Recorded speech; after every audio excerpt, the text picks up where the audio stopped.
The anomaly. The starship Asteria hung like a jeweled pendant against the velvet backdrop of space, its gleaming hull reflecting the light of a distant binary star system. Inside its research bay, Dr. Maya Reeves adjusted the quantum resonance chamber while her alien colleagues observed from behind the safety barrier. She was the only human aboard this galactic research vessel, a scientific exchange program meant to foster interspecies collaboration while studying the boundaries of quantum physics. Dr. Reeves, the phase variance is exceeding safety parameters, cautioned Lurthal, the Serenian physicist whose translucent blue skin rippled with bioluminescent patterns of concern. His four compound eyes blinked in rapid succession as he monitored the readings. Perhaps we should postpone today's experiment. Maya brushed a strand of dark hair from her face, her brown eyes reflecting determination as she made a final adjustment to the device. We're on the cusp of a breakthrough, Lurthal. The quantum field is stabilizing exactly as my equations predicted. Captain Verax, the vessel's draconian commander, watched through the observation window with skepticism evident in his scaled features. Humans and their recklessness, he muttered to his second-in-command, always pushing boundaries without considering consequences. The Asteria represented the pinnacle of cooperative achievement among the 7 advanced civilizations of the galactic concord. For centuries, the Alliance had thrived on shared knowledge, each species contributing its unique biological and cognitive advantages. Humans were the newcomers, having achieved faster-than-light travel only 60 years earlier, but their adaptability and intuitive approach to science had earned them a place at the table. Initiating quantum field amplification in 10 seconds, Maya announced, her voice steady despite the tension in the chamber. The device before her, a complex arrangement of crystalline structures and pulsing energy conduits, began to emit a soft, blue glow.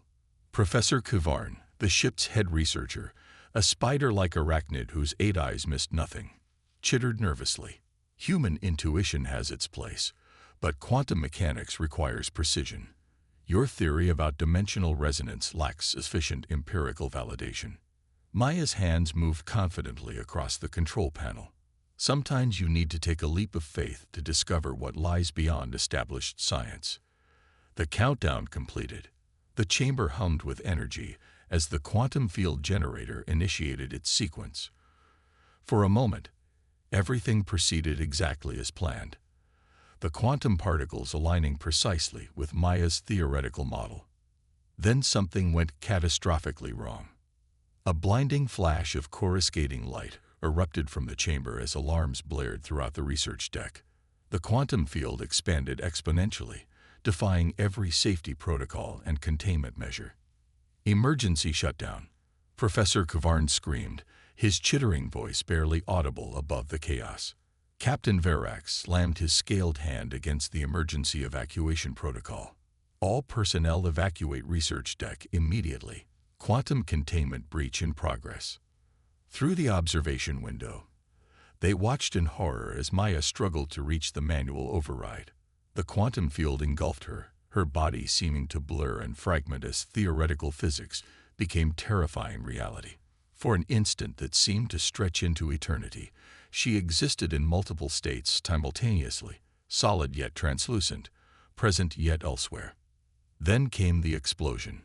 A shockwave of quantum energy burst outward, shattering equipment and blowing out the laboratory's interior walls.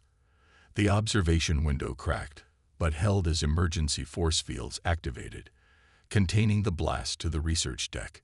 In the stunned silence that followed, Lurthal's voice trembled. She's gone. No organic matter could possibly survive quantum dissolution at that magnitude. 3 hours later, emergency teams finally managed to stabilize the research deck enough to investigate. Led by Dr. Ilara, the ship's luminary medical officer, whose crystalline body was naturally resistant to radiation, they entered the devastated laboratory expecting only to recover fragments for analysis. What they found defied all scientific understanding. Maya Reeves lay unconscious in the center of the destroyed laboratory, her body intact within a perfect circle of undamaged flooring. Around her, reality itself seemed distorted. Equipment bent at impossible angles, materials fused together in ways that violated known physics, and strangest of all, patterns of energy still flowing around her prone form. "This is impossible," Dr. Ilara whispered, her crystalline form refracting light as she cautiously approached.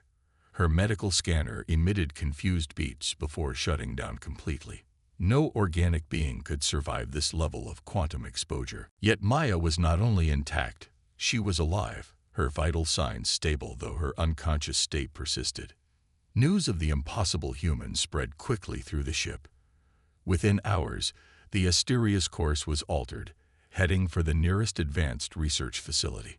Maya was placed in a specialized containment chamber, her body monitored by every scientific instrument available. Her cells showed no sign of radiation damage, Dr. Ilara reported during an emergency council meeting 2 days later. The ship's senior officers and scientists gathered around a holographic display of Maya's biological scans.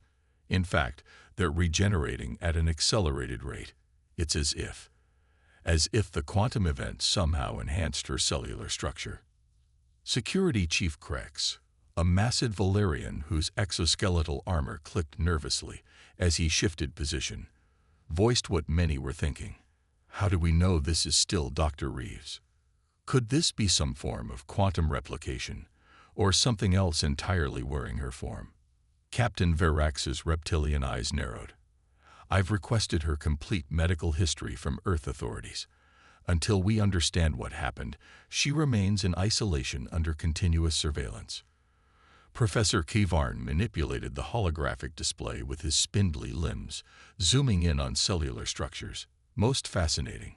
Her DNA appears unchanged, yet there are fluctuations at the quantum level that our instruments can barely detect. It's as if parts of her exist slightly out of phase with our reality. On the 5th day after the accident, Maya opened her eyes. Dr. Ilara was the first to notice, her crystalline form catching the subtle change in the human's brainwave patterns on the monitors. "Dr. Reeves, can you hear me?" Maya's eyes fluttered open, but they were no longer the warm brown they had been before. Now they shimmered with an iridescent quality, shifting colors like oil on water. When she spoke, her voice sounded both present and distant simultaneously. "I can hear you," she said softly, "but I can hear so much more now. The quantum whispers, the threads between realities." The medical monitors began registering anomalous readings as small objects throughout the infirmary. Medical instruments, data pads, even droplets of liquid in vials, briefly hovered inches above their surfaces before settling back down. Dr. Ilara backed away, her crystalline form vibrating with alarm frequencies. "Captain, she's generating quantum field fluctuations. Containment is recommended." But Maya's gaze had fixed on something beyond the physical confines of the room. "They're coming," she whispered, her voice tinged with both wonder and fear. "Who is coming, Dr. Reeves?" Captain Verax demanded, entering the infirmary with Security Chief Krex close behind. "The Void Dancers," Maya replied, the iridescence in her eyes intensifying. "I can see them moving between the spaces that shouldn't exist. They've noticed us now. They've noticed me." Professor Kivarn's analytical mind raced to make sense of her words. Possible trauma-induced hallucinations, or perhaps quantum exposure has granted her perception of something outside our sensory range. Lerthal, who had been monitoring the quantum readings from a safe distance, suddenly gasped. "Captain, we're detecting quantum field distortions throughout the ship.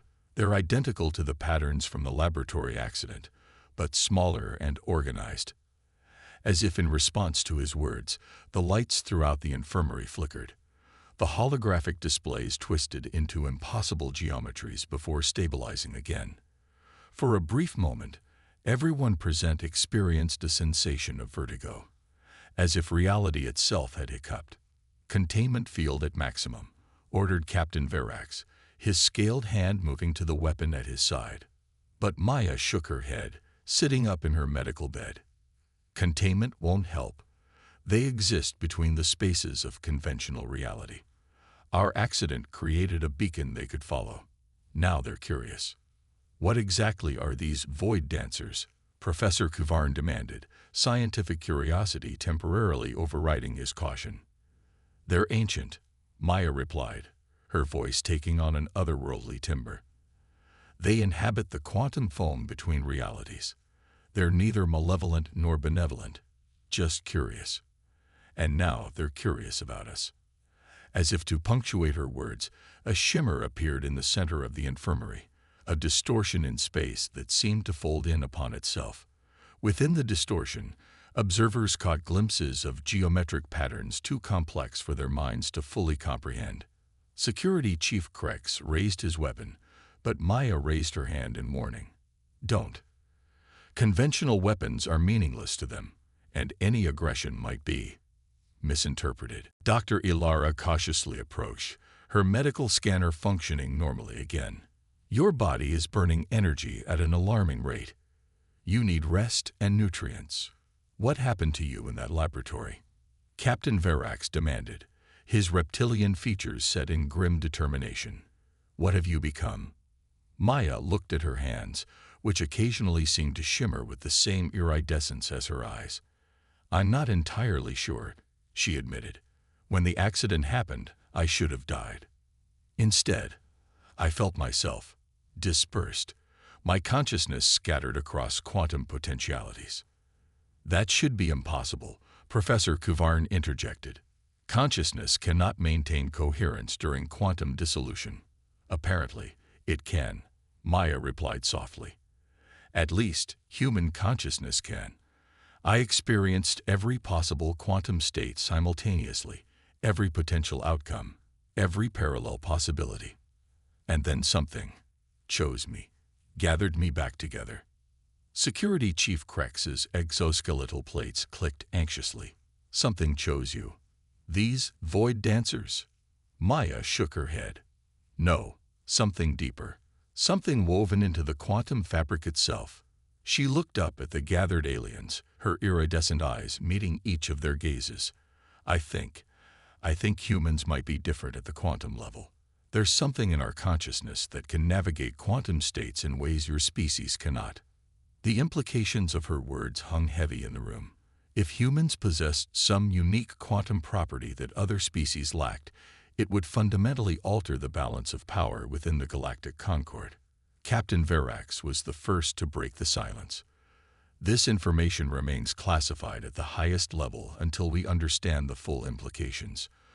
Dr. Reeves will be transferred to the secure research facility at Helia Station for further study. I'm not a lab specimen, Maya protested, a flicker of her old determination returning. You are an unprecedented scientific anomaly, Professor Kuvarn countered, and potentially a security risk not just to this ship but to established physics as we understand it.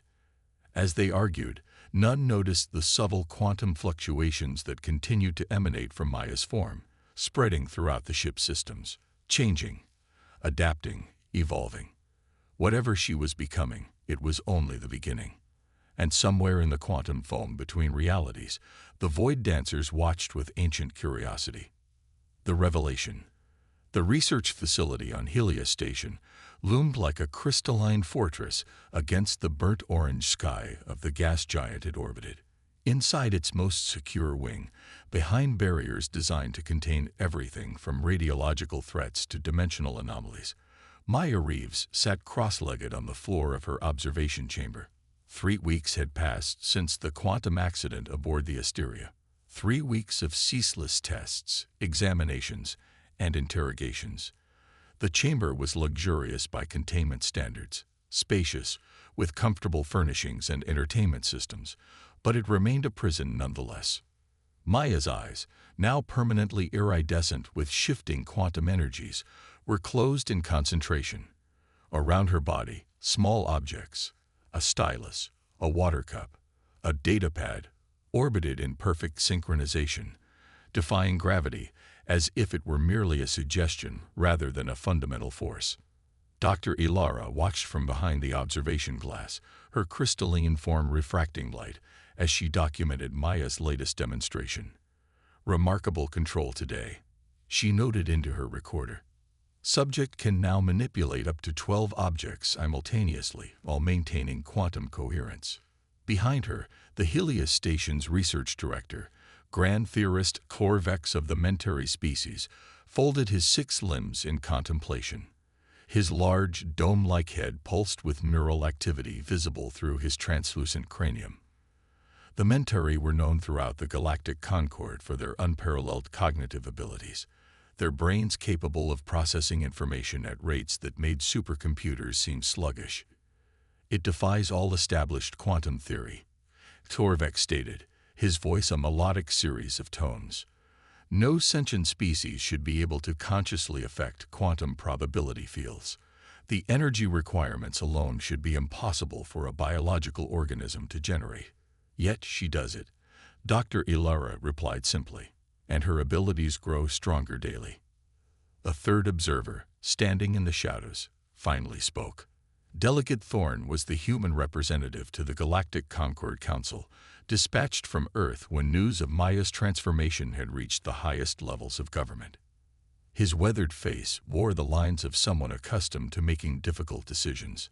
"Have we determined if she presents a threat?" he asked bluntly. Corvex's cranial lights pulsed contemplatively. Define threat. To established physics? Absolutely.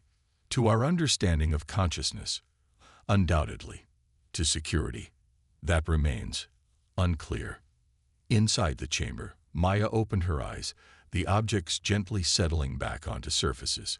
She looked directly at the observation window, though it was supposed to be a one-way mirror.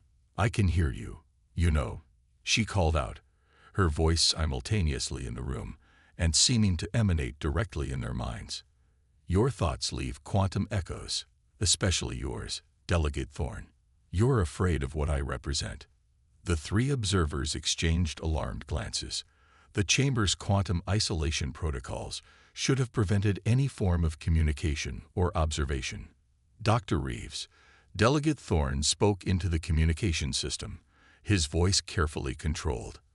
"We're merely discussing your progress." "You're discussing whether I should be studied or contained," Maya corrected, rising fluidly to her feet. "You're weighing the scientific value against the political implications. The Mentary want to understand how human consciousness interacts with quantum fields. The Luminary are concerned about the medical implications. And you, Delegate Thorne, you're worried about power balance in the Concord." Corvex's cranial pulses accelerated. "Fascinating. She's developed some form of quantum entanglement with our neural patterns. A form of telepathy, perhaps." "Not telepathy," Maya replied, again seemingly hearing through the supposedly soundproof barrier. "I don't read thoughts directly. I perceive the quantum vibrations they create. Thoughts are just another form of energy, after all." Dr. Ilara stepped closer to the window. "Maya, your condition continues to evolve. We're concerned about the stability of these changes. The latest scans show your cellular structure is increasingly phase-shifted from normal spacetime." Maya smiled sadly. "I know. I can feel it. Parts of me exist across multiple probability states simultaneously now." She held up her hand, which momentarily blurred into multiple overlapping versions of itself before resolidifying. "It's becoming harder to remain anchored in this single reality." Delegate Thorne frowned deeply. "Doctor, is she saying she's becoming non-corporeal?" "Not exactly," Corvex interjected before Dr. Ilara could respond. "Based on our observations, she's evolving into a state of quantum superposition, existing in multiple states simultaneously while maintaining consciousness across all of them. Something no known species has ever achieved." The conversation was interrupted by a station-wide alert. Red emergency lights bathed the corridors as the automated system announced, "Attention all personnel. Quantum anomaly detected in Sector 7. This is not a drill. All non-essential personnel evacuate immediately." Corvex's cranial lights flashed with alarm patterns. "That's the Dimensional Research Wing. They were studying the residual energy patterns from the Asteria incident." Inside her chamber, Maya went rigid, her eyes widening as they blazed with intense light. "They're coming through," she whispered. The void dancers. But something's wrong. They're agitated, confused. Security teams to dimensional research. Delegate Thorne ordered into his communicator. Full containment protocols. Maya pressed her hands against the quantum-reinforced glass. Let me help. I can communicate with them. Absolutely not, Thorne replied firmly. You remain in containment until we understand the situation. But Maya's expression had become distant, her consciousness clearly elsewhere despite her physical presence. Too late, she murmured. They're already here. They followed my quantum signature. They're looking for me. Throughout the station, reality began to warp. Equipment malfunctioned as localized quantum field distortions spread from Sector 7 outward. Security camera feeds showed corridors where the laws of physics seemed optional, gravity reversing, solid matter becoming permeable, time itself flowing at inconsistent rates. And moving through these distortions were shapes, not quite visible, more like absences in reality that hinted at forms too complex for three-dimensional perception. The void dancers had arrived. Evacuation order extended station-wide, announced the automated system. Quantum containment protocols failing. Dr. Ilara's crystalline form vibrated with alarm frequencies. We need to move Maya to the escape shuttles immediately. If these entities are seeking her, or we need to put more distance between her and the general population, Delegate Thorne countered grimly. If she's the attractor for these phenomena. Sorvex's cranial lights pulsed rapidly as he processed incoming data. Neither option is viable. The anomalies are spreading too quickly, and they appear to be converging. Here, Maya nodded. Exactly. The Concord has always valued each species for their unique biological advantages: mentary cognition, luminary energy manipulation, draconid physical resilience. But humanity's contribution might be the most profound of all: the ability to stabilize quantum reality itself. The quantum distortions began to recede, the void dancers apparently satisfied with the communication established. As they withdrew, reality throughout the station gradually normalized, equipment returning to function, gravity reasserting its consistent pull. But Maya remained changed. Her form had stabilized somewhat, but the iridescent energy flowing through her had, if anything, intensified, no longer contained within her, but extending outward in subtle patterns only visible from certain angles. I need to go with them, she said quietly. They need to teach me how to properly use this ability, how to help identify and train others. Out of the question, Delegate Thorne responded immediately. The strategic implications alone. This isn't about Concord politics, Maya interrupted firmly. This is about the stability of reality itself, and whether you approve or not, I'm no longer entirely bound by physical constraints. To demonstrate, her form briefly phased partially out of conventional space-time before resolidifying. Dr. Ilara stepped forward, her crystalline form catching the quantum light emanating from Maya. Perhaps a compromise. You remain officially under Concord supervision, but with freedom to work with these entities. We establish a research initiative with representatives from all species, but focusing on humans with potential for quantum consciousness development. Sorvex's cranial lights pulsed in approval. A quantum consciousness initiative. We could identify candidates, develop training protocols, create a network of quantum anchors throughout Concord space. Maya considered this, her gaze distant, as if consulting with presences the others couldn't perceive. Finally, she nodded. That would be acceptable. But understand, this is bigger than scientific discovery or political advantage. This is about cosmic sustainability.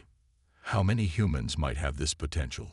Delegate Thorne asked, already calculating the implications.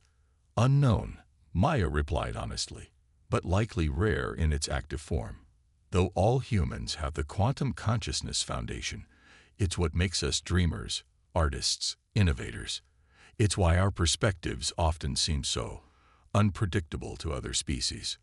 The room fell silent as everyone processed the implications. Humanity, the newcomers to galactic society, might possess the most profound ability yet discovered, the capacity to interact directly with quantum reality itself. Dr. Ilara broke the silence. I'll begin developing protocols for identifying potential candidates immediately. And I'll report to the Concord Council, Delegate Thorne added, his earlier caution now replaced with determination. This changes everything about humanity's place in galactic affairs. Maya smiled, but her expression held a wisdom beyond her years, beyond normal human experience. It doesn't change who we are, she said softly. It just reveals what we've always been, creatures of infinite possibility. Above Helia Station, unnoticed by conventional sensors, the quantum fabric of reality rippled with new patterns, the void dancers observing, waiting, perhaps even hoping. The universe had entered a new phase of evolution, with humanity unexpectedly at its center. And somewhere in the quantum foam between realities, ancient consciousnesses who had watched galaxies form and die finally found what they had sought for eons, partners who could dance between worlds, preserving the delicate balance of existence itself. Maya Reeves, first of the quantum humans, looked toward the stars with eyes that could now see beyond conventional reality. The journey was just beginning.